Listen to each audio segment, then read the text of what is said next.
ரங்கத்தேரு ஓ தேவை என்ன கேளு வெடல புள்ள நானும் ஒரு விவரம் கேட்க வேணும் தன்னானே தாமரப்பு புள்ள கள்ளாடும்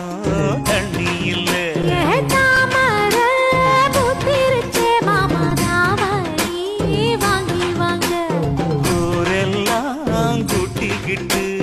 வருவேனே